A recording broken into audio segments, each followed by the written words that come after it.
গোলাঘাটৰ নাম্বৰ দৈগ্ৰুং সংৰক্ষিত বন্যপ্ৰাণী অভয়াৰণ্যত অব্যাহত আছে দুষ্কৃতিকাৰী তাণ্ডৱ। শনিবাৰে অভয়াৰণ্যখনত তহলদাৰী বনকৰ্মী আৰু দুষ্কৃতিকাৰীৰ মাজত সংঘটিত হৈছিল গুলীচালনাৰ ঘটনা। বন বিভাগে গুলীচালনাত ক্ষয়ক্ষতিৰ কথা ৰাজহুৱা কৰা নাই যদিও দেওবাৰে চলা অভিযানত ঘটনাস্থলীৰ পৰা উদ্ধাৰ কৰে এখন মটৰচাইকেল, কাঠফলা মেচিন আৰু এখন দা।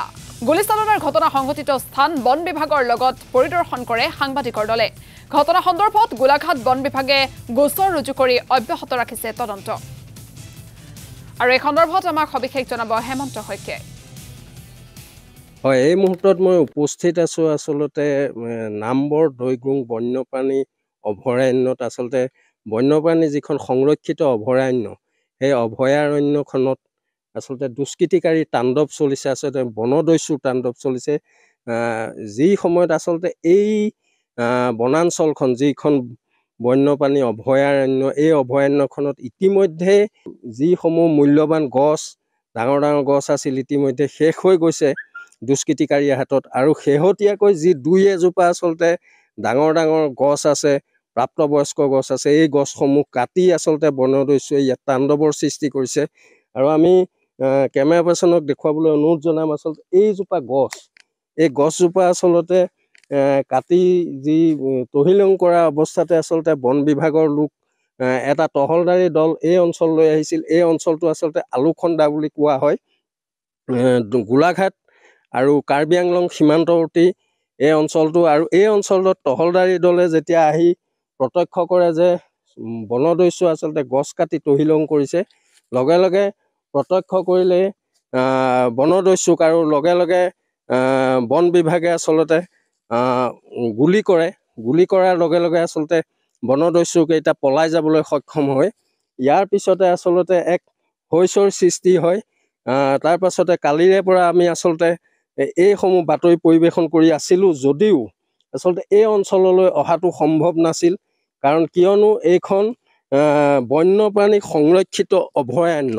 সেই অভয়াৰণ্য হোৱাৰ কাৰণে আচলতে যিকোনো মানুহ যিকোনো সময়ত ইয়াত প্ৰৱেশ কৰিব নোৱাৰে। ইতিমধ্যে আমি গোলাঘাট বন সংমণ্ডলৰ প্ৰাধিকাৰীক আমি আজি অনুৰোধ জনালোঁ যে এটা আমাক টিম দিয়ক।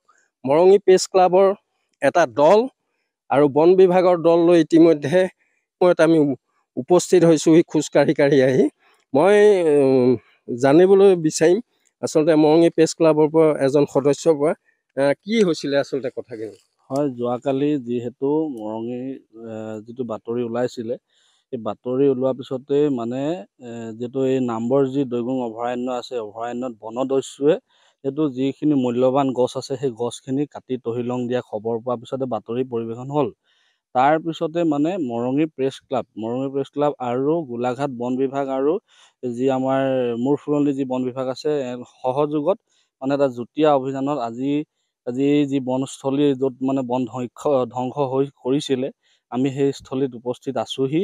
গতিকে দেখিছোঁৱে, আপোনালোকেও দেখিছে। গতিকে কেনেধৰণে বনদস্যুৱে আচলতে এই যিখিনি মূল্যৱান গছখিনি তেওঁলোকে চোৰাং কৰি লৈ যোৱা দেখা গৈছে। গতিকে সম্পূৰ্ণ দৃশ্য আৰু প্ৰায় ক'ব লাগিব যি মূল পথটোৰ পৰা, মূল যিটো ৰাস্তাৰ পৰা প্ৰায় 5 কিলোমিটাৰ ভিতৰলৈ সোমাই আহিছোঁ আমি। 5 কিলোমিটাৰ ভিতৰলৈ সোমাই আহি আজি অতি দুৰ্গম অঞ্চল, আৰু আজি এই 5 কিলোমিটাৰ ভিতৰ সোমাই আহি পেলাই এই দৃশ্য দেখা হৈছে। গতিকে খুব এটা দুখ লগা দৃশ্য, যিহেতু নাম্বৰ দৈগ্ৰুং বন্যপ্ৰাণী অভয়াৰণ্যখন খুব এটা বৈশিষ্ট্য থকা বস্তু। গতিকে সেই বৈশিষ্ট্যটো আচলতে নাইকিয়া কৰি দিছে চোৰাং চিকাৰীখিনিয়ে। ইয়াৰ ওপৰত আমি ভাবোঁ যে কিবা উচ্চপদস্থ বন বিষয়ে ইয়াৰ ওপৰত এটা ভাল পদক্ষেপ ল'ব বুলি আমি আশা কৰিছোঁ। হয়, আচলতে দেখা গৈছে যি ইয়াত হয়, হেমন্ত শইকীয়া, আপোনাক এই মুহূৰ্তত ধন্যবাদ জ্ঞাপন কৰিছোঁ আপুনি সবিশেষ জনোৱাৰ বাবে।